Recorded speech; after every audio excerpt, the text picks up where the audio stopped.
ಪ್ರಸ್ತುತ ದಿನಗಳಲ್ಲಿ ಜನರ ಮನದಲ್ಲಿ ಆತಂಕ ಗೊಂದಲ ದೂರ ಮಾಡುವ ನಿಟ್ಟಿನಲ್ಲಿ ಕಲ್ಲಾಪು ಪೌರತ್ವ ಹೋರಾಟ ಸಮಿತಿಯಿಂದ ಜನರಲ್ಲಿ ಜಾಗೃತಿ ಮೂಡಿಸುವ ಕಾರ್ಯಕ್ರಮವು ಜನವರಿ 28ರಂದು ಸಮಾವೇಶ ನಡೆಯಲಿದೆ ಎಂದು ತಾಲೂಕು ಪಂಚಾಯತ್ ಅಧ್ಯಕ್ಷ ಮೊಹಮ್ಮದ್ ತಿಳಿಸಿದ್ದಾರೆ. ಅವರು ತೊಕ್ಕೊಟ್ಟಿನಲ್ಲಿ ಸುದ್ದಿಗೋಷ್ಠಿ ನಡೆಸಿ ಮಾತನಾಡಿ, ಸಮಾವೇಶದಲ್ಲಿ ಉಳ್ಳಾಲ ಸೈಯದ್ ಮದನಿ ದರ್ಗಾ ಅಧ್ಯಕ್ಷ ಅಬ್ದುಲ್ ರಶೀದ್ ಅಧ್ಯಕ್ಷತೆಯನ್ನು ವಹಿಸಲಿದ್ದಾರೆ. ಮಾಜಿ ಸ್ಪೀಕರ್ ರಮೇಶ್ ಕುಮಾರ್, ಅಮೃತ್ ಶೆಣೆ, ಬಾಲಕೃಷ್ಣ ಪೆರಿಯಾರ್, ಅಬ್ದುಲ್ ಅಜೀಜ್ ದಾರಿಮಿ, ಮುನೀರ್ ಸಕಾಪಿ ಸಹಿತ ಧಾರ್ಮಿಕ ಮುಖಂಡರು, ಸಾಮಾಜಿಕ ಮುಖಂಡರು ಭಾಗವಹಿಸಲಿದ್ದಾರೆ ಎಂದು ತಿಳಿಸಿದರು. 28 ತಾರೀಕಿಗೆ ನಡೆಯುವ ಕಲ್ಲಾಪು ಹೋರಾಟ ಪೌರತ್ವ ಸಮಿತಿಯ ವತಿಯಿಂದ 2:30ರಿಂದ 6 ಗಂಟೆ ತನಕ ನಡೆಯಲಿದ್ದು, ಸಾರ್ವಜನಿಕರು ಜಾತಿ ಮತ ಭೇದವನ್ನು ಮರೆತು ಸಂವಿಧಾನದ ಸಂರಕ್ಷಣೆಗಾಗಿ ಎಲ್ಲರೂ ಸಹಕಾರ ಕೊಡಬೇಕಂತ ಈ ಸಂದರ್ಭದಲ್ಲಿ ಅವರ ಪರವಾಗಿ ಮನವಿ ಮಾಡುತ್ತೇವೆ.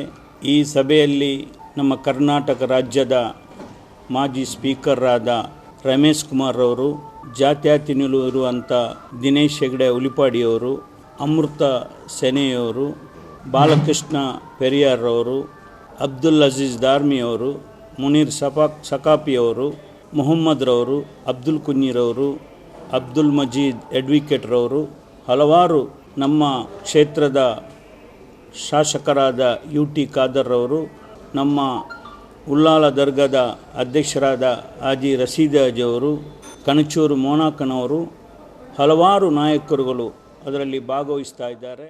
ಸಮಿತಿಯ ಸಂಚಾಲಕ ಉಸ್ಮಾನ್ ಕಲ್ಲಾಪ್ ಅವರು ಮಾತನಾಡಿ, ದೇಶದ ಸಂವಿಧಾನ ವಿರೋಧಿ ಕಾನೂನು ಆಗಿದೆ. 300 ಸ್ವಯಂ ಸೇವಕರು, ಜನರು ಮತ್ತು ವಾಹನ ನಿಯಂತ್ರಿಸಲು ನೇಮಿಸಲಾಗಿದೆ. ಇಲಾಖೆ ನೀಡಿರುವ ಸಮಯದಲ್ಲಿ ಕಾರ್ಯಕ್ರಮ ಕಾನೂನಿನ ಅಡಿಯಲ್ಲಿ ನಡೆಯಲಿದ್ದು, ಯಾವುದೇ ಅನಾವಶ್ಯಕ ಘೋಷಣೆ ಕೂಗಲು ಅವಕಾಶ ಇಲ್ಲ ಎಂದು ಹೇಳಿದರು. ಕೇಂದ್ರ ಸರ್ಕಾರ ಸಂವಿಧಾನ ವಿರುದ್ಧ ಕಾನೂನು ತಂದ ನೆಲೆಯಲ್ಲಿ ನಾವೆಲ್ಲರೂ ಭಾರತ ದೇಶದಲ್ಲಿ ಎಲ್ಲ ಕಡೆ ಪ್ರೊಟೆಸ್ಟ್ ಆಗ್ತಾ ಇದೆ. ನಾವೆಲ್ಲರೂ ಭಾರತೀಯರೊಂದು ನೆನೆಸಿ ಈ ಕಾರ್ಯಕ್ರಮಕ್ಕೆ ನೀವೆಲ್ಲರೂ ಪಾಲ್ಗೊಳ್ಳಬೇಕು ಮತ್ತು ಯಶಸ್ವಿಯಾಗಿ ಕೇಂದ್ರ ಸರ್ಕಾರಕ್ಕೆ ಮುಟ್ಟುವಂಥ ಕೆಲಸ ಶಾಂತಿಯಾಗಿ ಕಾನೂನು ರೀತಿಯಲ್ಲಿ ನಮ್ಮ ಹೋರಾಟ.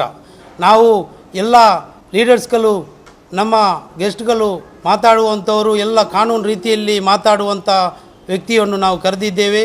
ಈ ಉಳ್ಳಾಲ ಮಾತ್ರ ಅಲ್ಲ, ಈ ದಕ್ಷಿಣ ಕನ್ನಡದ ಎಲ್ಲ ಸಮುದಾಯದ ಜನರು, ಹಿಂದೂ ಮುಸಲ್ಮಾನರು, ಎಲ್ಲ ಸಮುದಾಯ ಜನರು ಇದಕ್ಕೆ ಪಾಲ್ಗೊಳ್ಳಬೇಕು ಅಂತ ಕೇಳಲಿಕ್ಕೆ ಇಷ್ಟಪಡ್ತಾ ಇದ್ದೇನೆ.